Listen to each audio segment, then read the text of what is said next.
Narito na naman tayo para sa isang napaka-sweet at nakakakilig na love story nila Kalingap Edu at Ate Viancy. Tulad mo ay aking makilala. Para sa pagpapatuloy ng ating love story ay tumayo si Kalingap Edu at ang buong Kalingap team sa bahay nila Ate Viancy. Pagkatapos nilang mag-usap ay kinausap na ni Kalingap Rab si Ate Viancy upang ipaabot ang mga tulong na galing sa kanyang mga sponsors. Dahil nga paparating na ang nalalapit na birthday ni Ate Viancy, dumadagsa na nga ang mga sponsors sa pagpapadala sa kanya ng mga financial assistance para sa kanyang birthday party at iba pang mga gastusin. Dahil dito, napakarami talagang nagpaabot sa kanya ng tulong at ito naman ay pinagpasalamat din talaga ni Viancy kahit medyo nagulat siya sa mga dumarating na tulong. 16, 17, 18, 19, 20. Bro, ang dapat maabonan dito, si JJ, ma-birthday na to eh. Cameraman. 15 yan. 1, 22, 23, 24, 25, 26, 27, 28, 29, 30. 21, 32, 23, 34, 35, 36, 37, 38, 39, 40. Celebrate dito. Tama ka na dyan, mapunta ako dito. Para Kakantanto po namin dito. Ayan. Ay, grabe naman. Tinan mo naman. Si Javi, guys. Si Javi. Nay, ito, Nay. Bagong gising yan. So, kumusta po kayo, Nay, Tay? Kumusta po ang buhay-buhay? kahit mahirap ay nakakaraos pa. Ayun.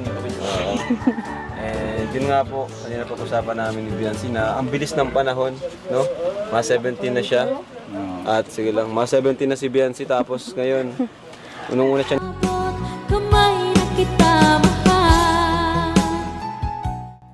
Nagulat si Ate Viancy sa laki ng pinadala sa kanya ng kanyang sponsor dahil hindi nga siya sanay sa mga birthday party at pagse-celebrate dahil noon nga ay naglalabandera lang siya para may makain man lang sila ng kanyang pamilya at makatulong sa kanyang mga magulang.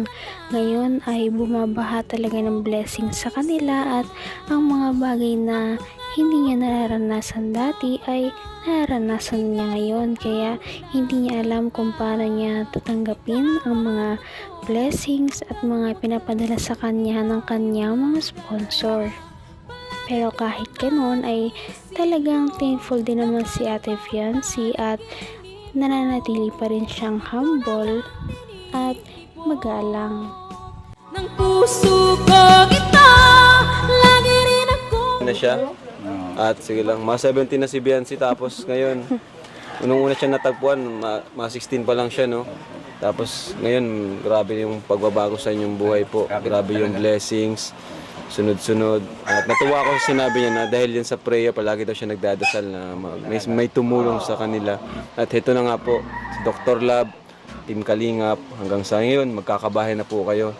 So ito po, from Sir Leo D, yung 50,000 po para sa 4 na baboy sa birthday ni Viancy. Okay, 50,000 po yan. O, Nay. Yan. Ikaw, Nay, ano masasabi mo, Nay, sa mga biyaya po na tuloy-tuloy at hindi nagbabago? Ano po, so parang hindi namin akalain na ganito ang nangyayari na talaga po. Kaya sobra pong nagpapasalamat po kami sa lahat ng mga sponsors po sa Kalingap. Tsaka lalo-lalo na kay Kuya Ba. Hindi ko naman akalain na hindi ko rin inaas. Grabe, kahit medyo matagal pa ang birthday ni Ate Viancy, nagpadala na ang kanyang sponsor ng kanyang panghanda sa birthday. Ito ay nagpadala ng nagkakahalagang 50,000 pesos para sa 4 na lechon para sa kanilang pag-celebrate. Nagulat ang mama at papa ni Viancy sa blessing na ito dahil ngayon lamang sila nakatanggap ng ganito kalaking halagang pera na pwedeng igastos lamang sa birthday ni Ate Fiancy dahil dati ay halos wala silang magastos o makain sa pang-araw-araw. Paano pa kaya ang mga birthday ng kanilang mga anak? Kaya naman natuwa sila dahil may mga ganito nang mangyayari sa birthday ni Ate Fiancy na minsan lamang mararanasan sa buhay niya. Ano niya. Lalo na kung isipin po natin yung mga dating pinagdadaanan niyo po. Na ano ko nga dati, nung unang kong punta dito, si Biancy nakita ko talagang stress siya. Tapos naghahanap siya ng sideline, yung lalabada. Hanap kami na kung sinong gusto magpalaba. Opo. Kaya, pero tinutulungan niya talaga ako. Tapos si Papa niya, sama-sama kami sa ilog. Pero ang masaya, ano yung tulong-tulong po kayo, kahit ganun yung buhay. Sa Kalingap po talaga, may nababago po talagang buhay, no? Itong Kalingap. Grabe. Tapos from Eden, OFW, Saudi Arabia. Advance birthday gift daw kay Biancy, 10,000 pesos.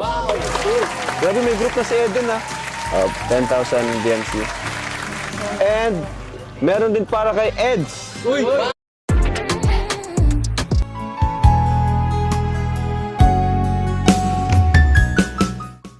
Bukod pa sa 50,000 na binigay kay Ate Fiancy ay may binigay din sa kanya na 10,000 galing naman sa iba niyang sponsor para sa kanyang birthday cake. Nakakatuwa dahil napakarami na ng kanilang pwedeng gastusin sa birthday ni Ate Fiancy. Medyo nagugulat lang sila sa napakalaking halaga at hindi talaga sila sanay sa mga ganito kalaking halagang pera na igagastos sa isang birthday. Ngunit kita rin naman na masaya sila dahil minsan lamang itong mangyari. Todo suporta naman kasi ang lahat ng kanyang sponsor at excited na excited sa birthday ni Ate Fiancy kung ano ba talaga magiging kalabasan, at ang kanyang mga sponsors ay solid sa pagsuporta sa kanya. Boss Eds. Eds, 10,000 daw dahil nagalaga ka. Saudi Arabia. Panggatas na. Eden OFW, Saudi Arabia. Yan. Tapos, papractice na si Eds. Papractice na si Eds, guys.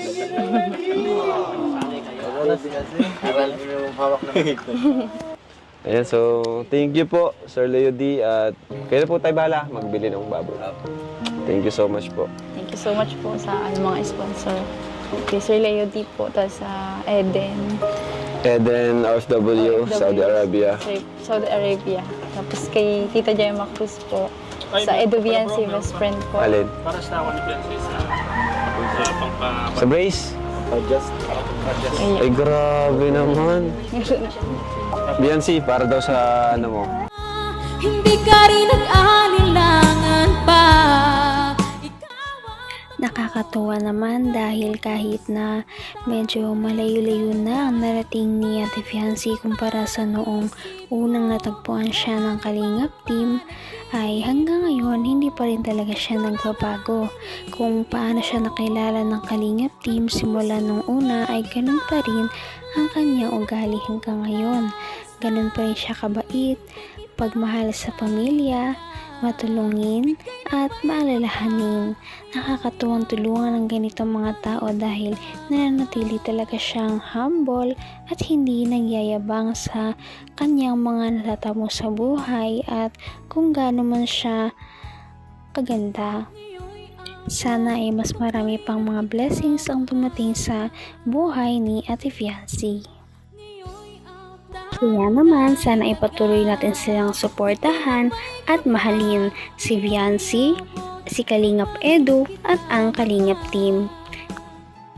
Yan lamang at maraming salamat sa panonood. Abangan natin kung magkakatuluyan ba talaga si Kalingap Edu at Fiancy. Hanggang sa muli. Bye! Ngayon'y abot